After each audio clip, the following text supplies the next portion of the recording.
Pregunta al pueblo venezolano, ¿les gusta la idea de lo que le están planteando? Miren cómo está Cuba 54 años después. Lo que han distribuido es el hambre en todo caso.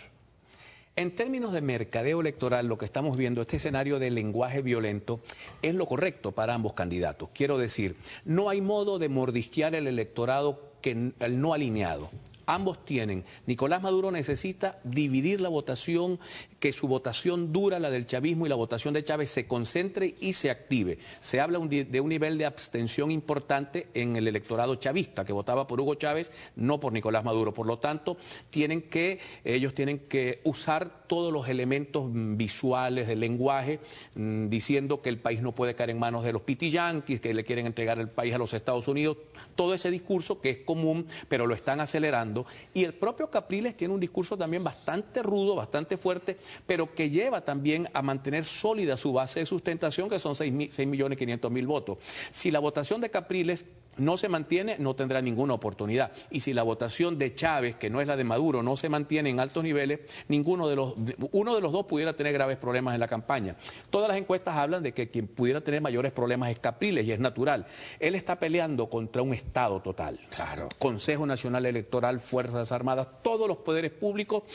Desde Petróleos de Venezuela están haciendo la búsqueda de votos por teléfono. 3 horas diarias los trabajadores petroleros los ubican a hacer eso con un listado en la mano, robando al país, porque se pierden millones de bolívares en salarios que se pagan todos los días, y en una campaña que va a ser de temor y de terror, y que va a llegar al final, ojalá, sin visos de violencia. Y lo hemos dicho en varias ocasiones, lo reitero, con una presidenta del Consejo Electoral que se pone un brazalete del chavismo para participar de la despedida del hombre que nadie sabe exactamente cuándo murió, que habla de una parcialización hasta ridícula. Bueno, hoy acaba de sancionar a una organización no gubernamental, Mujeres por la Libertad, que el propio rector Vicente Díaz ha reclamado abiertamente que ese Consejo Nacional Electoral, que es 4-1, sanciona a todo lo que le parezca oposición, pero Nicolás Maduro hace cadenas para juramentar su comando de campaña y no hay una sola, ni siquiera un llamado de atención. Así que Capriles y los venezolanos que creemos que el país puede ser dirigido hacia caminos de libertad y de prosperidad y de mucho trabajo y de mucha educación,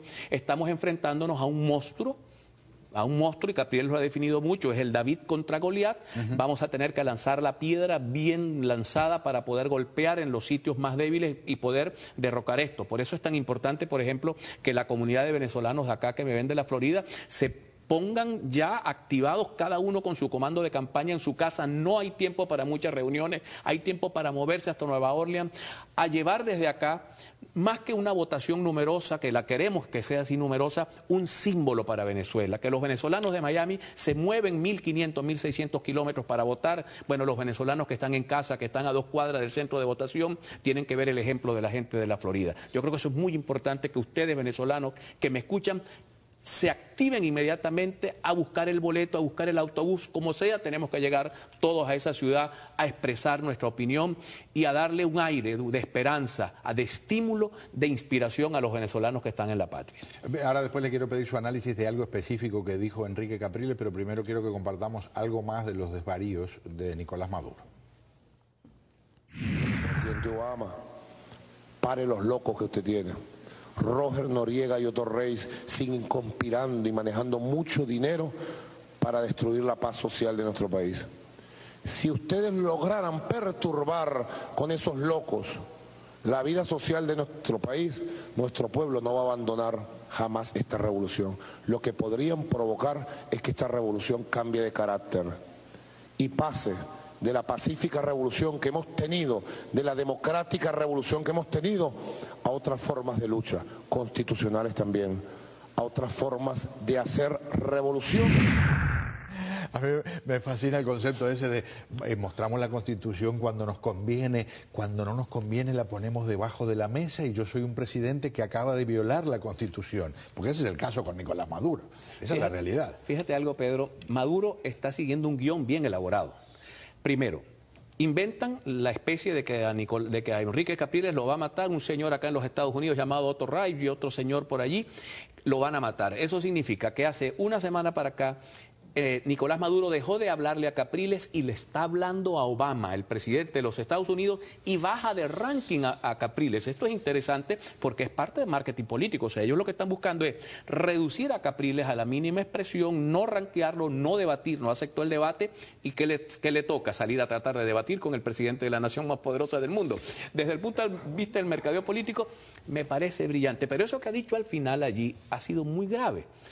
Es una amenaza, yo no sé a lo interno, yo no sé a lo externo. A nadie le conviene que Venezuela se radicalice a niveles de la Revolución Cubana. A nadie le conviene y es una señal, una amenaza peligrosa que yo he insistido, y aquí sí tiene que ver con la política exterior de los Estados Unidos. Estados Unidos tiene una política exterior muy blanda hacia Latinoamérica. No estoy hablando que venga la política del garrote, pero una presencia más activa, fortaleciendo la democracia, estimulando los movimientos democráticos, estimulando a los países democráticos.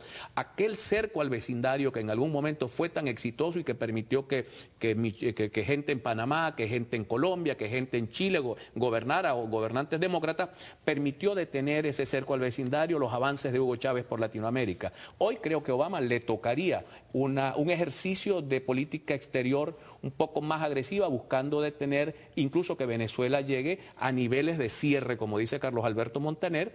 Si se cierra el círculo en Venezuela, pues caemos ya en los niveles de Cuba, Eso sería muy grave. El otro día mencionábamos aquí mismo en este programa cómo el discurso de Maduro tiene un componente tan cubano, tan castrista en el proceso ese de que, bueno, si hay una bronca interna, el bloqueo es el culpable, ese es el discurso de Cuba, ¿verdad? En el caso de él, un supuesto intento para asesinar nada más y nada menos que al líder de la oposición, que sacó 6,5 millones de votos. O sea, ¿qué ganaría en términos prácticos? Pero le quería preguntar por algo que dijo Enrique Capriles, que a algunas personas no les cayó bien. Yo creo que es parte de un discurso en el que trata de pellizcar los bordes del chavismo. No le entregaremos Venezuela ni a los yanquis ni a Cuba. Ese discurso no es malo, ese discurso es muy bueno para el venezolano. Recordemos que los adecos tenían una excelente relación con los Estados Unidos, pero el discurso interno era anti-yanqui, era anti-imperio norteamericano, por lo menos en la primera etapa de lo que pudieron haber sido el gobierno Betancur, el gobierno León. Y siempre en América Latina, aquel Estados Unidos que apoyaba a Grenada, que entraba en Panamá, que hacía algunas cosas, se generó una mala fama que todavía en algunos sitios existe y que es utilizada como un mecanismo de presión social, como un mecanismo de blanco-negro. Recordemos que Capriles dice, esto es una lucha también entre el bien y el mal. Entonces Maduro dice, esto es una lucha entre nosotros, los revolucionarios, y los pro-gran y los pro-gringos. Todo eso tiene un mercado en un país tan abatido como Venezuela en términos de que hace bastante tiempo que no nos montamos en un autobús realmente que nos dirija hacia un modelo común. Que yo no digo que sea el modelo individualista o el modelo colectivista, pero hay experiencias en el mundo muy buenas que le han dado prosperidad a sus pueblos sin necesidad de ser extremas. Un gusto tenerlo con nosotros. Igual para mí. Muy, pero muy amable. Gracias. Vamos a una pausa y al regresar, si en su casa